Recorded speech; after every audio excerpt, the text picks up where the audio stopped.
साला समझ में नहीं आता प्रॉब्लम क्या है। प्रॉब्लम प्रॉब्लम यह है कि वो लड़की है। और क्या प्रॉब्लम है? प्रॉब्लम यह है कि हम चाहते हैं हमारी लाइफ में कोई प्रॉब्लम ही ना हो, लेकिन अगर हमारी लाइफ में कोई प्रॉब्लम ना हो तो ये उनकी लाइफ की सबसे बड़ी प्रॉब्लम है।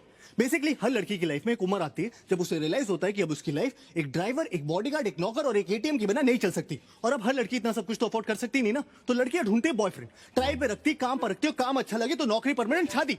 शादी में सबसे इंपॉर्टेंट चीज क्या होती है? मांग भरना। और आदमी को तो काम है औरत की हर मांग भरना। अबे नौकरी जाने का पेपर वर्क भी खत्म नहीं होता, लड़की गायब। ऑफिस वाले इतनी जल्दी आई कार्ड नहीं मांगते जितनी जल्दी ये तलाक मांगती है। बेसिकली अगर एक बार भी लड़की को पर्स में हाथ डालना पड़ गया यानी गायब। पर्स में तो इनके मिस्टर इंडिया वाली घड़ी रखी होती है, साला हाथ डालो गायब। अगर सच में बिल भरना है ना तो बिल भरो। बिल भरना चाहने का नाटक मत करो, बिल के अमाउंट के हिसाब से बिल मत भरो, हर बार बिल भरो।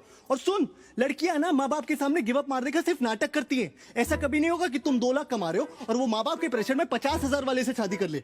वो माँ बाप से तब तक फाइट करती है जब तक वो एटलीस्ट तुम्हारे कंपैरिजन का कोई लड़का नहीं ढूंढ लाते। फिर साला जब ब्रेकअप करेंगी तो ये नहीं कि बस चली जाए लाइफ से, साला 10 दिन तक ये डिस्कशन करेंगे कि क्यों कर रही है। अचानक से उन्हें इस बात की टेंशन हो जाएगी कि तुमने खाना खाया कि नहीं। अब इतनी कंसर्न है तो छोड़ी क्यों रही हो? बेसिकली उन्हें चाहिए कि तुम उनसे पूछो तुमने खाना खाया, फिर वो कहे नहीं, फिर तुम कहो प्लीज खा लो, फिर वो रोए और ये बात स्टैब्लिश हो जाए कि ब्रेकअप जो उनके सियापे की वजह से हो रहा है उसमें सबसे बड़ी विक्टिम भी वही है। सरी सेल्फिश कहेगी।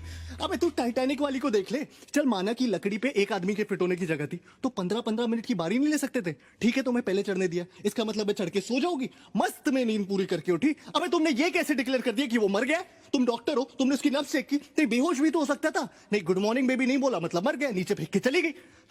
सोने से पहले बात करनी है, उठने के बाद बात करनी है। भाई दिन पूरा नहीं पड़ता क्या कि आदमी सोने से पहले 2 मिनट चैन से लेट नहीं सकता क्या? और क्या है ये टॉक मी टू स्लीप? और चलो इन्हें सुलाने के लिए मैं वो भी करने को राजी हो जाऊं, लेकिन सोते सोते रात रात में ऐसी कौन सी भयानक घटना घट जाती है कि उठने के साथ इन्हें फिर से बात करनी है। बीबी 1 घंटा हो गया तुम्हारा फोन नहीं आया। अबे आधा घंटा तो मुझे खुद को जगाने में लग जाता है। फिर आदमी हगता है, ब्रश करता है, नहाता है, शुरू हुए दिन के बारे में सोचता है। हर आदमी का फंडामेंटल राइट है हगते हुए सोचना, लेकिन ना इन्हें तुमसे तब भी बात करनी है।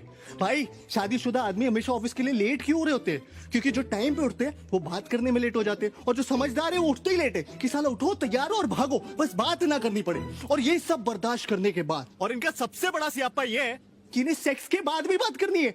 अबे पागल हो क्या? सेक्स सेक्स इसलिए क्योंकि इट्स अल्टीमेट। क्लाइमैक्स को क्लाइमैक्स क्यों बोलते हैं? क्योंकि उसके बाद पिक्चर खत्म। मीठा खाने के बाद कोई सूप पीता है क्या? कभी कभी तो मुझे लगता है they want you to talk them to orgasm.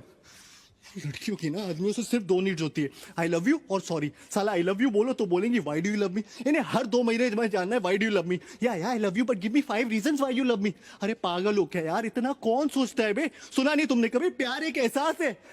और उससे भी बड़ा सियापा है सॉरी, क्योंकि इवेंचुअली हर आदमी थक हार के सॉरी बोल ही देता है, लेकिन सॉरी बोलने के बाद मामला खत्म नहीं होता। सॉरी बोलने के बाद असल मामला शुरू होता है कि तुम्हें पता भी तुमने सॉरी क्यों बोला। अरे तुम्हें यह भी नहीं पता तुमने सॉरी क्यों बोला? अरे जिस बारे में लड़ाई हो रही है उसी बारे में सॉरी बोल रहा हो ना। अबे कोई भी बात तुम इन्हें समझाओ, मजाल है जो समझ आ जाए। वही बात इनका एक बेस्ट फ्रेंड समझा दे तो 1 मिनट में समझ आ जाती है। ये सारा बेस्ट फ्रेंड का सियापा ये सूरज बरजातिया जी ने शुरू किया।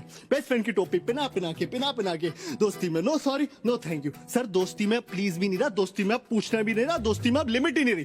दोस्ती में लड़का लड़की के घर आके चाहे जितने भी दिन रहना चाहता है रह सकता है। दोस्ती में लड़की लड़के की गोद में बैठ जाए, प्लेटोनिक है। दोस्ती में लड़की दारू पी के लड़के की पप्पी ले ले, प्लेटोनिक है। दोस्ती में लड़की लड़के के सामने कपड़े बदल ले, वो भी है। दोस्ती में तो शायद सेक्स भी प्लेटोनिक ही होता होगा। इनके कपड़ों के बारे में जरा सा कुछ बोल दो, अचानक से फेमिनिस्ट टाइप हो जाएंगी। You can tell me what to wear. अरे जब तुम मुझे बता सकती हो कि मैं क्या पहनूं तो मेरा बताना अचानक से ये equality, liberty, individuality, freedom, sovereignty का इशू कैसे बन जाता है? और इस साला भैंस की आंख फोन तो सबसे बड़ा दुश्मन है आदमी का।